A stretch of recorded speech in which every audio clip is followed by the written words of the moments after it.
Hello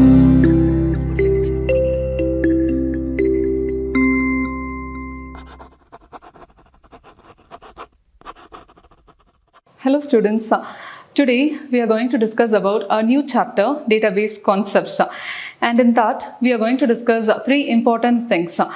One is about what is meant by a file system. So when it comes to a file system, how you store and retrieve a file by using specific application programs, and followed by that the limitations of a file system. So when we maintain a file system as a manual records, we do come and face many hindrances like data inconsistency or data isolation or difficulty in accessing the data, and followed by that how to control the data sharing. So all these limitations we will be facing, which is the drawbacks. And similarly, how to overcome all these drawbacks when we maintain a file system.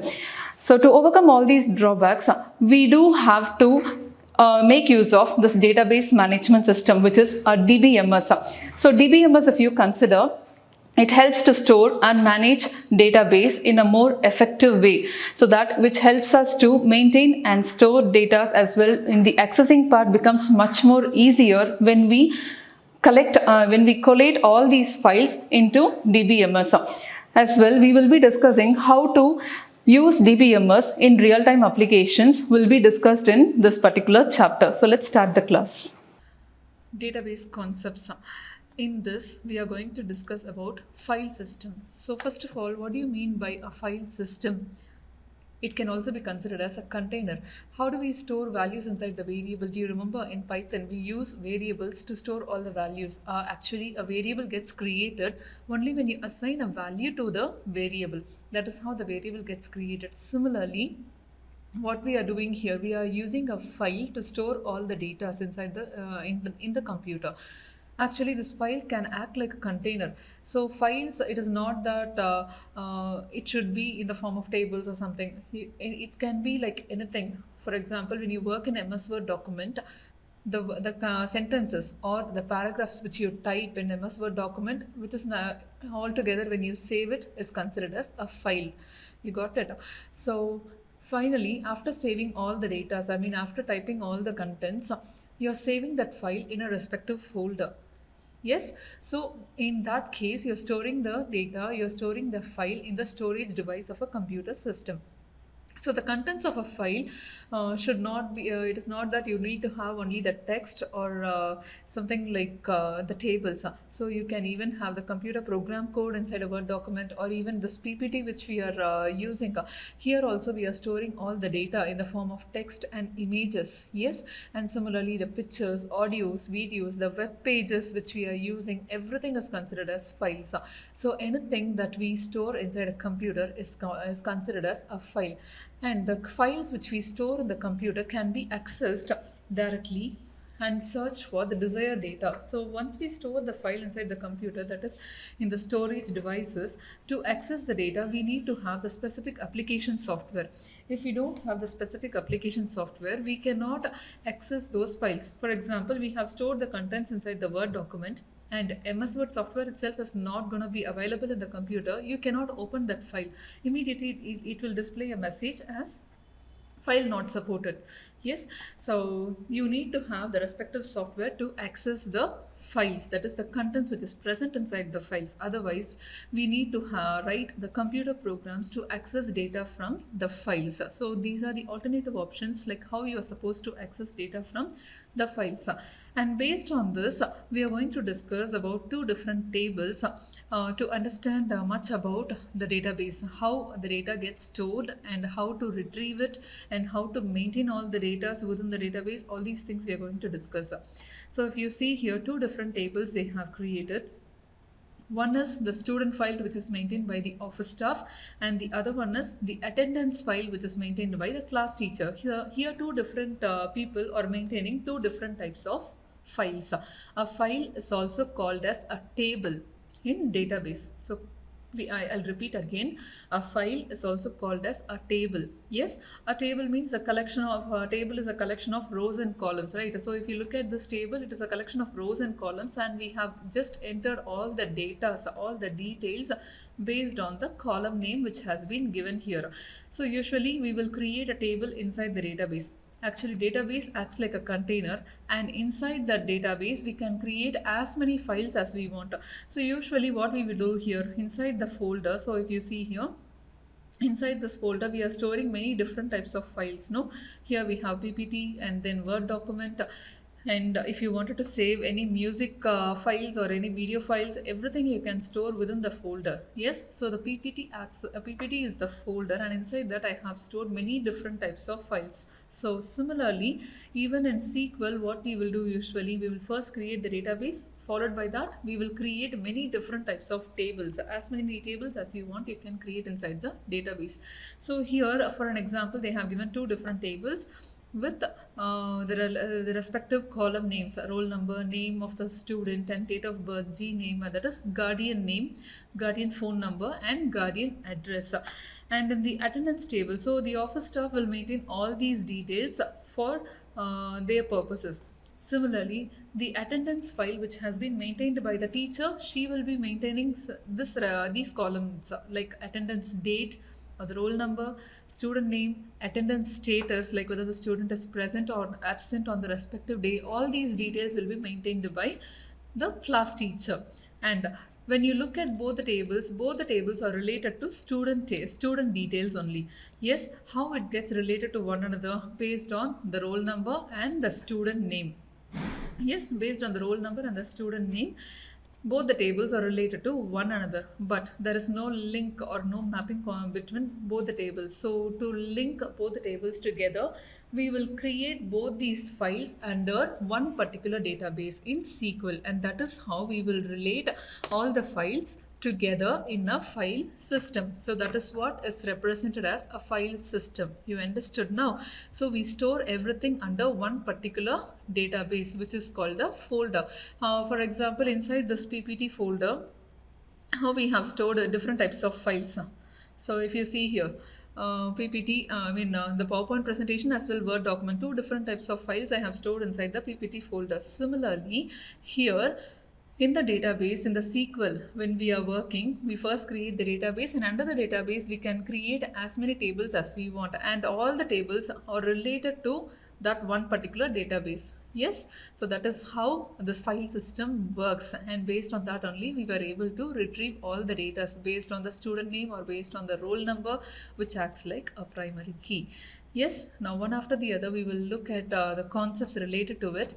Some of the limitations that we face when we maintain a file system. So it is not that easy when we maintain a file in our system. Yes, the file system becomes difficult to handle when the number of files increases and the volume of the data grows. So some of the limitations which we face while handling the file system are: first thing, difficulty in access. So when do we face the difficulty in accessing the files, especially when we do not have the respective application softwares?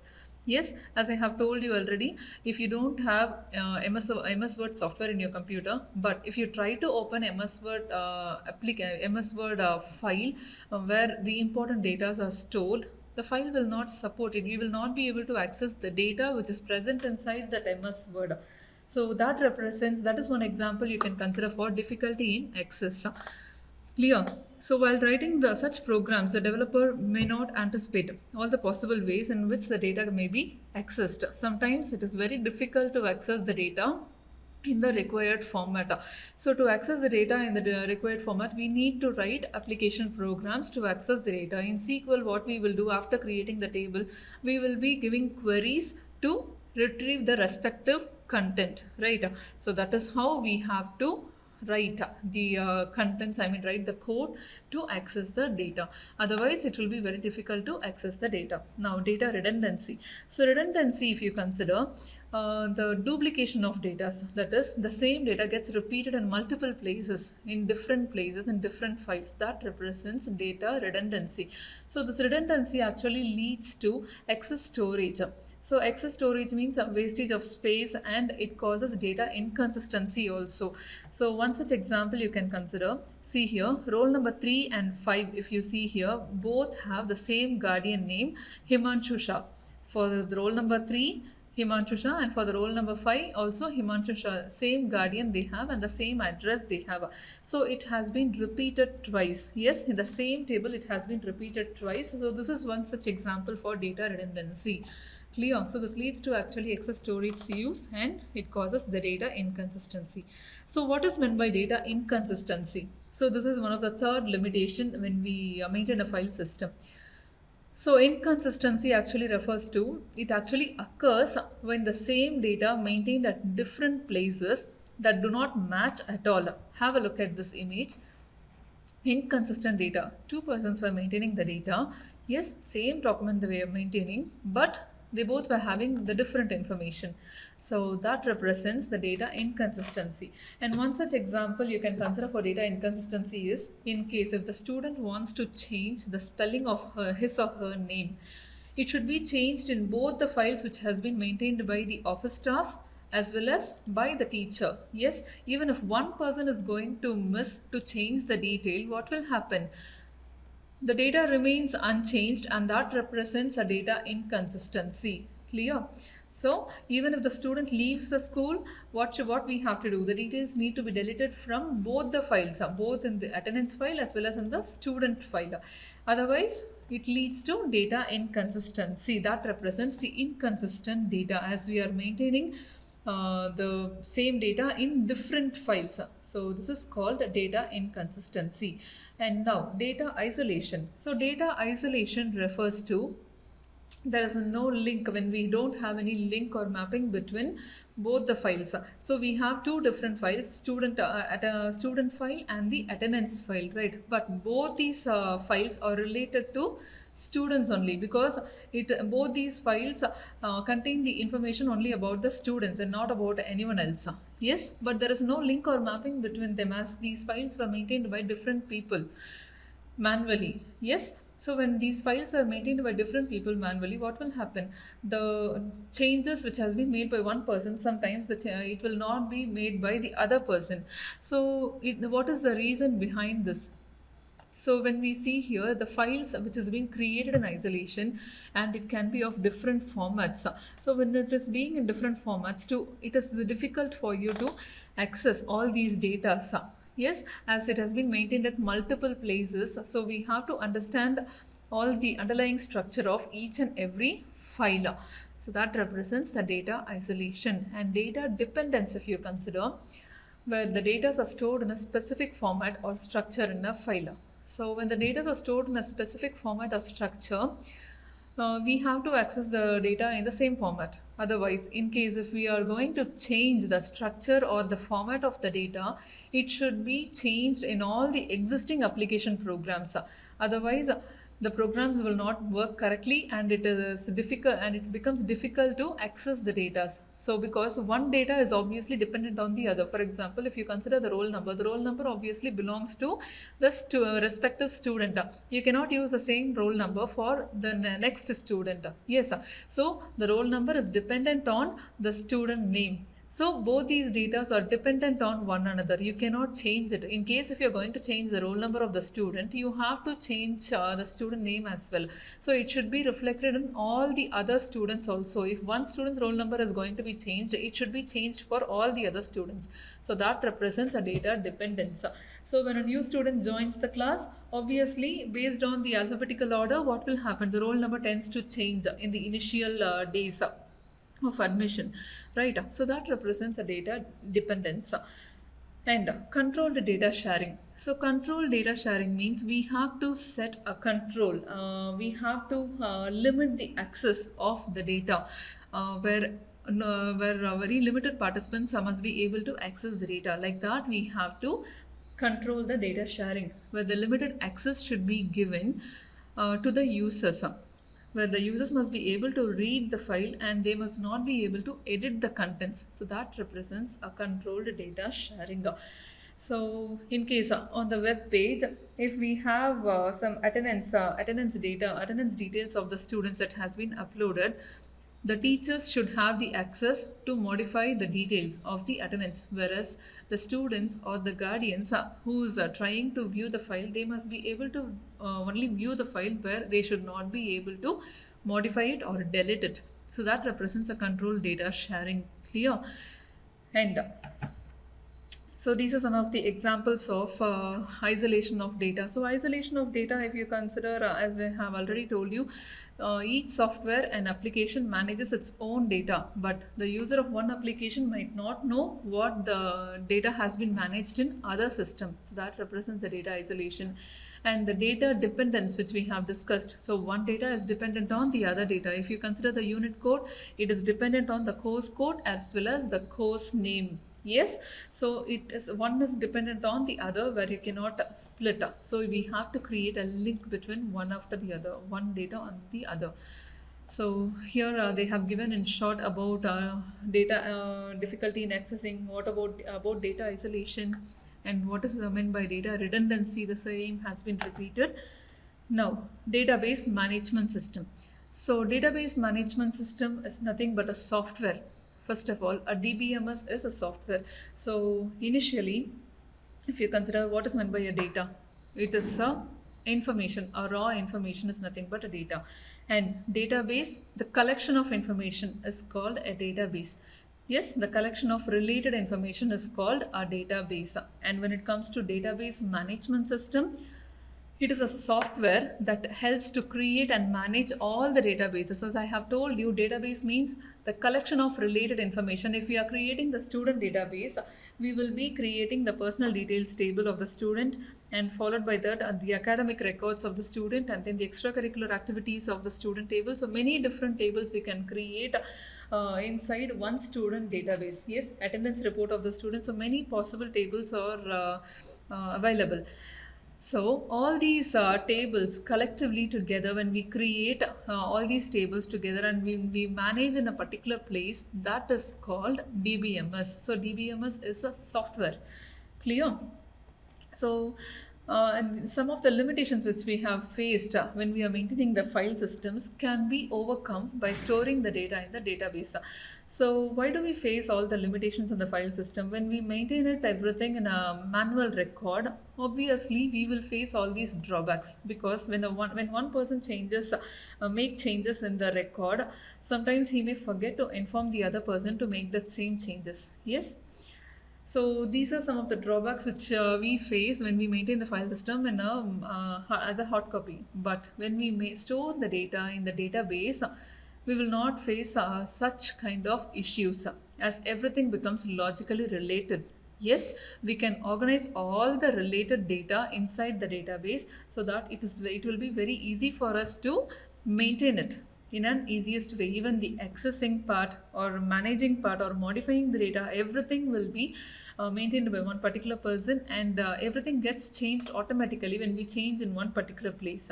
So we don't have to search whether we have changed in this file or that file. So we don't have to bother about these things and all. And DBMS, some of the uses of DBMS, if you see, it allows the user to create the database. It helps you to store the data. Then you can manage it, you can modify all the data, so you can retrieve the data based on a specific format. Yes, all these things are possible. And some examples of the open source and commercial DBMS, if you see, MySQL, which we are learning about it, and then Oracle, PostgreSQL, SQL Server, MS Access, MongoDB, all these things are some of the examples of open source and commercial DBMS.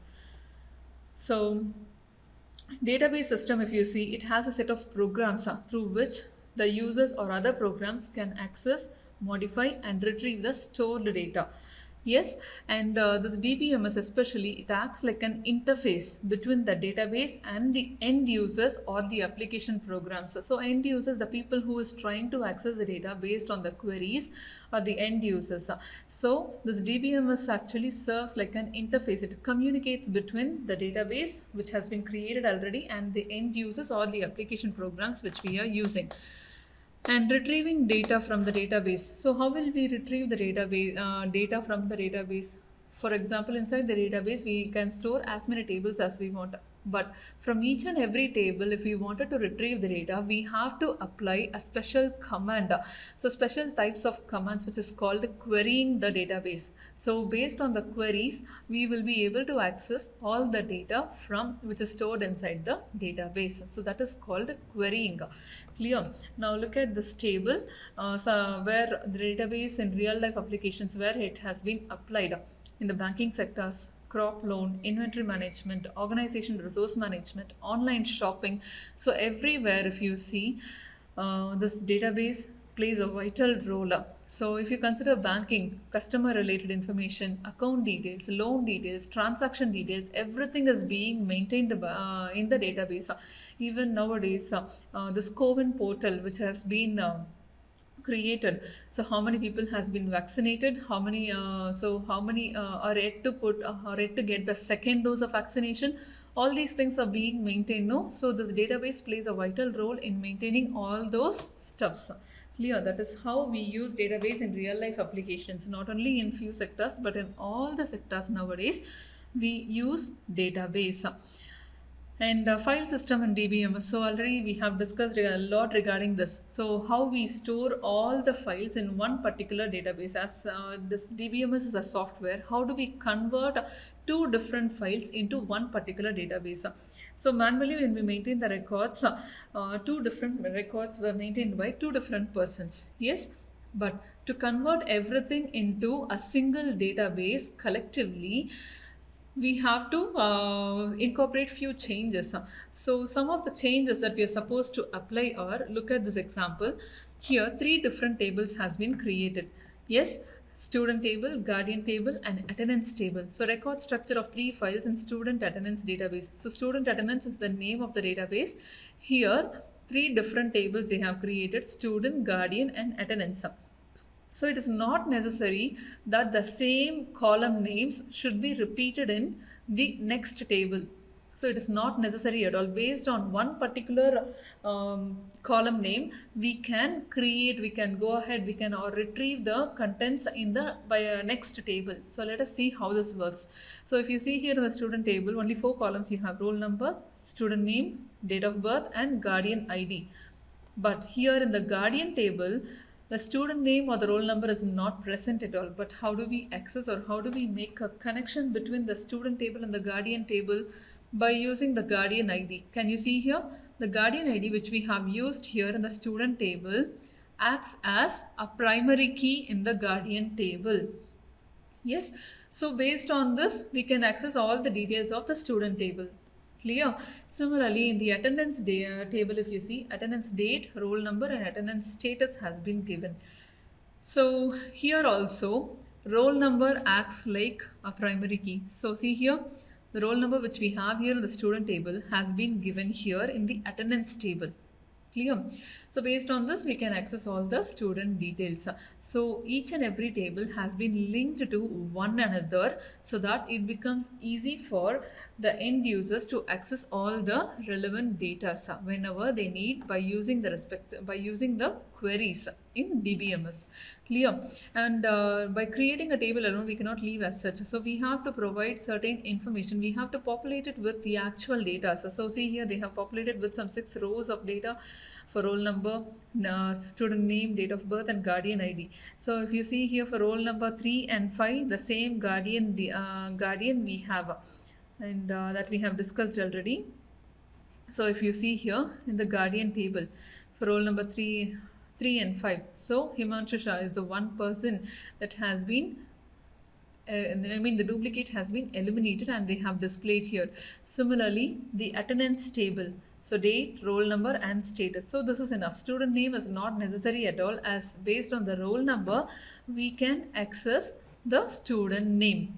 Yes, so roll number is enough to access the student name. So all the data can be linked to one another by using this DBMS file system. So by converting all the files into the DBMS, we can make the accessing and retrieving purposes easily in a database.